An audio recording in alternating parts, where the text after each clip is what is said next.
ওয়া ইযাল উহুশু হুশিরাত। জানেন এই ওয়াহাশ শব্দটা হুয়া মা লা ইস্তানিস মিন দাওয়াবিল বার, অর্থাৎ এগুলো সেই সব প্রাণী যাদের কাছে পৃথিবীর অন্য কোনো প্রাণীর জন্য কোনো দয়া মায়া নেই, যাদেরকে গৃহপালিত করা যায় না। এক কথা, এগুলো বন্য প্রাণী। ওয়াহাশ হলো ইনসের বিপরীত। ঠিক আছে, ইনস মানে মানুষ, যার মায়া মমতা আছে এবং অন্যান্য সৃষ্টির জন্য যে মায়া মমতা প্রদর্শন করে। কিন্তু ওয়াহশ মানে হচ্ছে বন্য প্রাণী বা জন্তু, যা অন্যান্য প্রাণীদের জন্য কোনো প্রকার দয়া দেখাতে পারে না, বরং দেখা মাত্র ঝাঁপিয়ে পড়ে। এই ধরনের প্রাণীকে বলা হয় ওয়াহশ। আরবি সাহিত্যে ওয়াহশ এর আরও একটা অর্থ পাওয়া যায়, যেমন তারা বলে মা শাফিল আরদি ওয়াহশান, সে পৃথিবীতে ওয়াহশ নিয়ে হেঁটেছে। এর মানে হলো সে একা হেঁটেছে, তার সাথে কেউ ছিল না। এর দ্বারা বোঝা যায় যে ওই ব্যক্তির সাথে পথ চলা বা মিলেমিশে থাকাটা কঠিন। তাই যখনই তিনি পথ চলতেন তার কোনো সঙ্গী থাকত না, তিনি একাই চলতেন। তাহলে এখানে দুটো ব্যাপার মোটামুটি একই। আপনি খেয়াল করবেন, বন্য প্রাণী বা হিংস্র প্রাণীরা একাই থাকে, আবার সেই মানুষটাও যখন পথ চলে একাই পথ চলে। আল্লাহ এই উহুশ সম্পর্কে বলেছেন, এই যে যত রকমের বন্য হিংস্র প্রাণী সৃষ্টি করা হয়েছে, হুশিরাত অর্থাৎ এদের সকলকে একত্রিত করা হবে। হাশারা শব্দটি জামআ শব্দ থেকে ভিন্ন। জামআ মানে একত্রিত করা।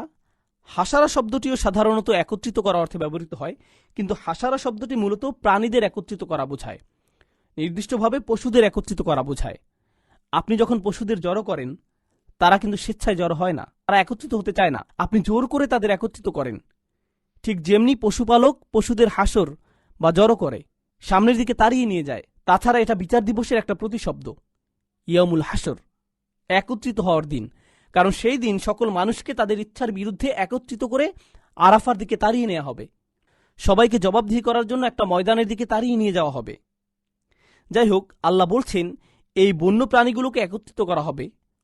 অথচ পশুপাল একত্রিত করা বলতে আপনি যখন গৃহপালিত পশুর কথাই চিন্তা করেন, কিন্তু আল্লাহ বলেননি এখানে আল আনআমু হুশিরাত, বরং তিনি বলছেন আল উহুশু হুশিরাত, বন্য হিংস্র প্রাণী বা এমন সব প্রাণী যারা কখনো একে অপরের পাশাপাশি দাঁড়াবে না।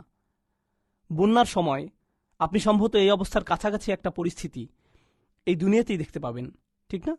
ভয়াবহ কোনো বন্যার সময় যখন কেবলমাত্র ছোট একটা উঁচু ভূমি অবশিষ্ট থাকে, তখন দুই ধরনের প্রাণী যারা অন্য সময় একে অপরের উপর চড়াও হতো, তারাও পানিতে ডুবে মরার ভয়ে পাশাপাশি চুপচাপ দাঁড়িয়ে থাকে। তারা তখন এটা ভাবে না যে আমার খাবার আমার পাশেই দাঁড়িয়ে আছে, অথবা আমার ভক্ষক আমার পাশেই দাঁড়িয়ে আছে। তাদের সবার ভেতরে এর চেয়ে বড় ভয় কাজ করছে। সুতরাং যখন পাহাড়ের এমন বিপর্যয় শুরু হয়েছে, সূর্য এমন অকেজো হয়ে পড়েছে, এমন বিরাট দুর্যোগের সময় এই জীবজন্তুগুলো একে অপরকে শিকার করা অথবা পালিয়ে যাওয়ার সহজাত প্রবৃত্তি হারিয়ে ফেলবে, বরং এর চেয়ে আরো ভয়াবহ বিষয়ে তারা উদ্বিগ্ন থাকবে।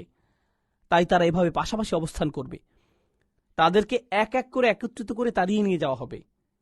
হাসর শব্দের আরেকটা অর্থ এটাই, যখন জোরপূর্বক এক এক করে, আক্ষরিক অর্থে জোরপূর্বক একে একে সবাইকে জড়ো করা হবে, তাহলে সেদিন জীবজন্তুরা এই অবস্থায় থাকবে।